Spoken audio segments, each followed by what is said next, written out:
Right, hello. I'm in a valley in Wales, as you can probably see, and I'm just living in my van at the moment. And I'm going to do a van tour, which I started to do weeks ago now. So yeah, let's get into it. So as you can see, pretty standard cab. I haven't got any driver aids, which kind of sucks, but that's fine.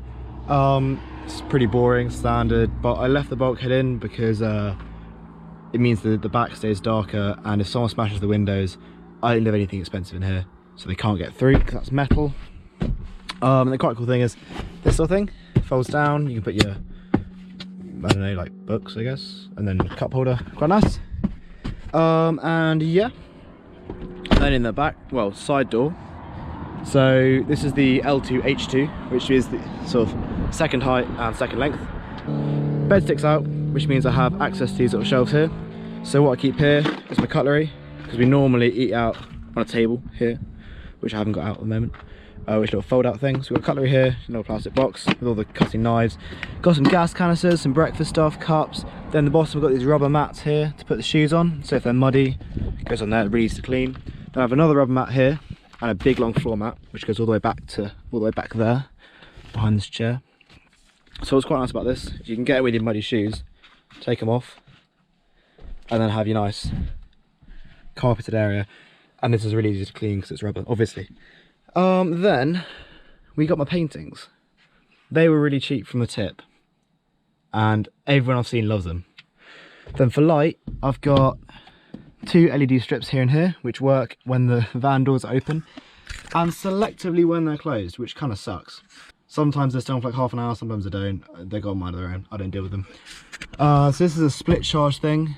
So that splits the charge from the car battery to whatever these are. That's an old fuse box. Now they do work, but because I wasn't planning on keeping the van for very long, I've gone for portable chargers, like that one, to do the lights, which is just, again, I'm not keeping it for very long, so I just want to have these LED strips here and here, just in, and they actually work really well, because a lot of the evenings we've had a lot of rain, so we couldn't be sitting outside when it's not like that. It's beautiful. So we've just closed the doors, put the table up, which I'll show in a minute, which is really, really cool. And just lived in here with the LEDs, and they work really well. Then I got my bin bag here and a little hook. This is just an old bit of a curtain. I just got some string around here and hung it because the bulkhead looked rubbish. Then I got my painting, which is obviously really cool, which again I got from the tip. These poles span the length of the van, held on with these bits of rope up here. They are for the awning. So you put the poles in, then these suction cup to the roof. So you just, see these little suction cups that stick onto the roof, like so. Well, on the other side, obviously. So they stick onto the top of the roof, and then the awning can hang out straight out. And I'll put a picture to that about here. And it works, kinda. Leave it at that. So as you can see, got double bedding, got two mattresses, two single mattresses. They both kind of just fit. Ignore that for now. As I say, so got two single mattresses in, so you can have a double bed, and we have fitted 3 people sleeping in here. So we all had sleeping bags, and 3 of us fitted in actually quite well. So it wasn't too bad. So on the ceiling, again, we have a lovely tablecloth with just little magnets holding it in place, because obviously it's a metal roof and you can. So normally I'm sleeping on one mattress. This one, I'll show you, there's a rope at the end, yellow rope just there. Ropes across there so we can pull the second mattress, which is this one here, up. And then we can have a little kitchen board here, which is just a piece of wood, just to go on top of the actual shelf here. And it's just like it's just a cutting board, so I can, just something clean that I can slot underneath the mattresses when we're not using it, and when the mattresses are down, so that I can make sandwiches and cook and do whatever I need to do on here, rather than doing it on the dirty and ugly shelf. And then underneath here we've got some books, card games, board games. Then we've got a little bit in here with sort of some tools, some chargers, just everyday things you might need, like a mallet for putting in tent pegs and bouncy ball, and kind of cleany things, and then we've got more kitchen and fire lighting. Then this is my kitchen box. That's got all my cups and plates and cooking stuff. Then I've got my pots and pans here. Then obviously shoes at the bottom. And then over here, I've got a 10-litre drinking water thing with a little valve on, so that's really easy to fill up all the water from. And then I've got my singular chair, because I don't need another chair at the moment. So we're gonna send that one outside for the moment. And then, so I've got my sort of electricals bag with all my like GoPros and laptop and all that kind of fancy stuff. Got my clothes bag, laundry bag, and then a cover box with some drinks. And then under here is where all my food is, and my singular dumbbell for all that exercise I've been doing. And then I have a cold box here, which is literally just a cold box. It isn't actually physically cold. Then in here, as you can just see because of the light, I've got my gas cooker, picnic blanket, and under that I have 2 water tanks. I've got 10-litre and a 20-litre, and they're just for sort of like all the water I carry on board I can drink, but I tend to use the ones up at the front for like actually drinking, because it's easier to sort of get out and pour into like smaller containers, etc. And that's kind of it for the front for now.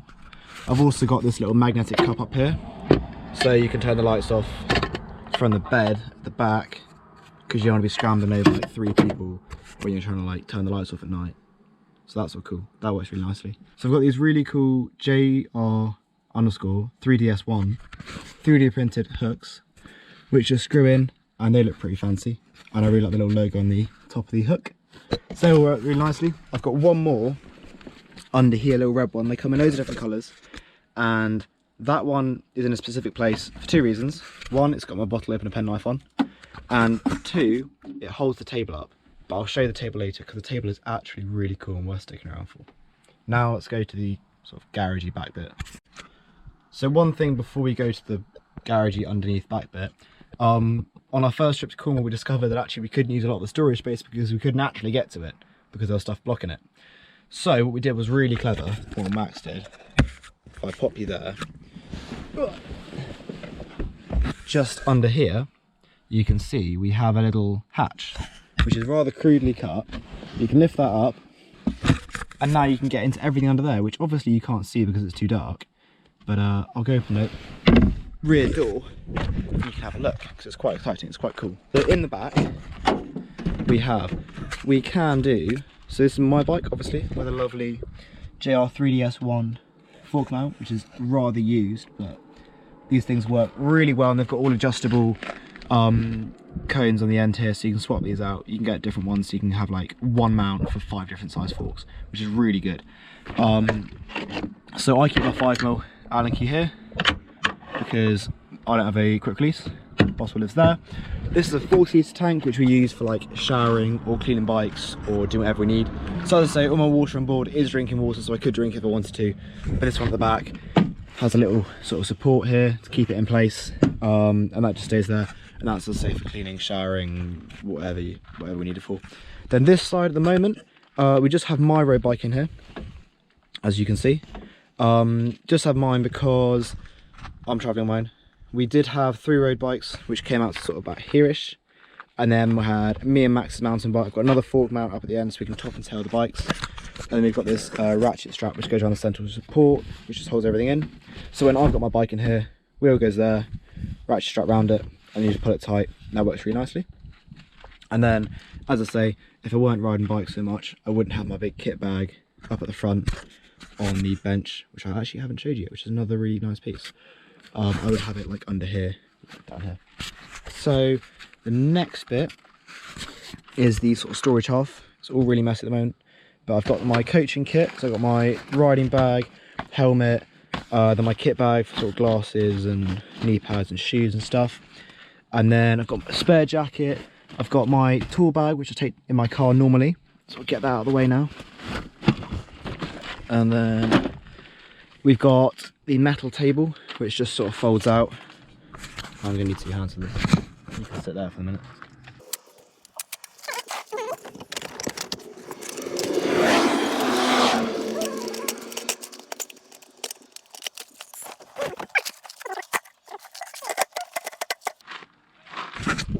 So this is the table we cook off. It's got another one that goes there, but that's at the bottom of all this.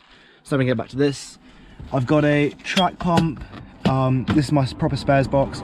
So in here I've got like spare mountain bike tyres, 3 spare disc rotors, dot fluid for bleeding brakes, yeah. Got some Gorilla tape for frame protection, grease, GT85, disc brake cleaner, dry lube, multi-tool, spare grips, spare hoses. Underneath it, under this jacket, I've got a portable pressure washer and the tarpaulin for the awning, which is the blue one just there. And then obviously a frisbee. I've got a barbecue at the back underneath the skateboard, and a load of coal, a sleeping bag, obviously chairs and everything, and that is about it. And then obviously on this side I've got my full face at the back, which I'm not really using at the moment. So now what we're going to go do is I'm going to show you some of the cool features that Max, my mate Ali and James have all interpreted into my van for me. So this is the bench I was talking about. So it was obviously white, and we decided to sort of beat it up and make it all look all sort of rustic and everything, which I really like because it's sort of shabby chic and looks really nice. So we made it this sort of bendy shape so it fit in with the table. I'll tell you why the table's a funny shape in a minute. And then we put this in so it all can be butted up nicely together and there wouldn't be any sort of wobbling and flex. And then this one's nice and curvy as well. And the support underneath is all curvy. So you can just see in there. And the table, which I shall demonstrate how to put up. I need to find a good place for you guys. Basically, this is my table. Now, what we do, this is a triangular piece with obviously these dowels in it. Alongside goes into the central support pillar thing. Like so. And then we get the piece of rope down. The red hook under there. The noose goes on. And then what we do is we lift this up, pop it in a 45, and then it's got these little L shapes in, so the rope fits in and then holds itself quite nice and doesn't slip out. You lower it down, find the dowels again. There we go, and we have a table. And so the really cool thing about this table is we're using scrap wood that I had at home lying around, and because it's scrap wood it came in a weird shape. So to make the most of that shape we had to get a bit of a sort of a curve in it because it had cutouts here and so on. So we either had a table that was either that sort of width from here, or we had a little bit more space and made it a bit more of a shape, which I really like. And then my mate Ali has gone and drawn the whole of the UK on this beautiful piece of wood, which again is from the same as the bench. We sanded it down, made it look all beaten up, and these are the L shapes I was talking about. So when there's pressure on it, the rope obviously wants to come together and that holds it up. And then the lovely hook under here from Mr. Jake Ramsdale, 3D printed and looks lovely. And then obviously that's the triangular piece with the dowels here.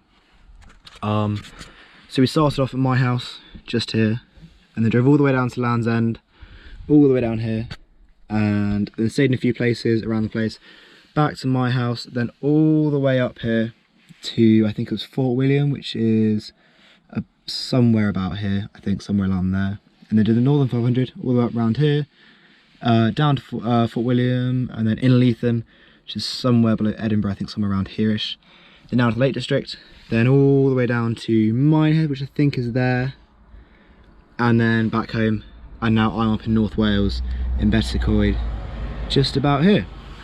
So I'm going to get Ali to draw where we've been on the map, all the way up and down, little dotted line, and yeah, so this table's pretty good and strong, to be fair.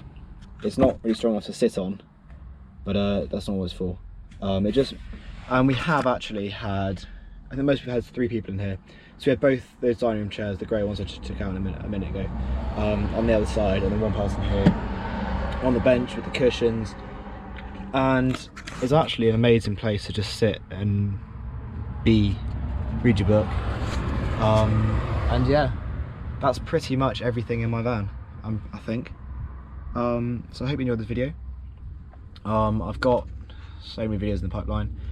I'll link the van building, because we rode Innerleithen, as I said, Fort William, and Minehead as well, the national champs. So if you're interested in any of those, check them out on my profile. But yeah, thanks for watching. See you next one.